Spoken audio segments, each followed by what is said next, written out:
With technology playing a larger role in many of our children's lives, it can be hard to know just how to reach them life skills-wise throughout their lives. Joining me now in Studio A is Executive Director of Sylvan Learning, Kingwood and Umbo, Alysha Herrera, with some tools that can help parents and hopefully some children as well. Good morning. Thank you so much for your time this morning. Good morning. Thanks for having me. Talk to us. We know it's extremely important to learn critical thinking skills early in life, time management skills, how to do basic things. But talk to us about, the hurdles presented by technology, but how we're using technology to overcome them as well. Oh, great question. Because with technology, it means that our kids are being bombarded by information. All too often, they're having to figure out how to analyze that, make informed decisions, avoid the distractions that come with technology all around us and that we carry with us. Yeah. But it also means that they have access to a lot of good tools and guides. They can be their own investigators and connect with people around the world. It's sort of the evolution of growing up in some ways, right? Granted, they're not tools that we had. We didn't have access to these things. But ensuring that they're used in a way, finding that medium, using them in a way that is productive and it doesn't hinder. Yeah, I'm friends with, I have several friends who are young parents. And, their instinct is to, not allow their children to have access to these tablets or phones until they're a certain age because they fear the obvious, right? Yes. They're going to get hooked. But there is a way to introduce them to them without hindering them. Absolutely. And you touch on something important because we have to remember that even though they're digital natives, they need our help to learn how to be good digital citizens. I like that. And so our role is to model good behavior, have direct conversations about the rules, expectations we want to have. Make sure we're talking about why it's so important to keep ourselves and our private information safe, but then unlock the ways that it can help them be a more active learner.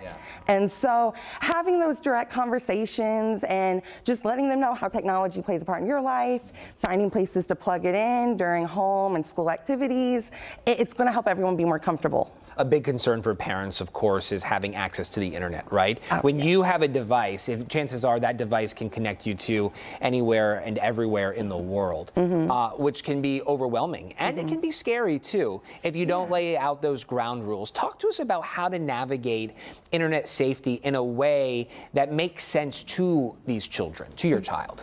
Well, first and foremost, this needs to be an ongoing conversation. As kids grow, the expectations you have are going to change because the way they engage with the internet is going to change.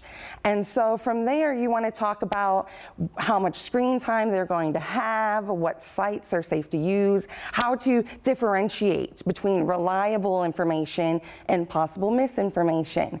And from there, be aware of the fact that there might be suspicious links or places where it's not appropriate to put out too much private information for their well-being. Yeah, absolutely. And this is not to trump that face-to-face communication. Oh, not at all. We need to foster opportunities to practice that communication. It starts at home around the dinner table, but then make time for face-to-face play, prompt them to go out into the big wide world and even just introduce themselves with eye contact or represent the family at the counter at the restaurant.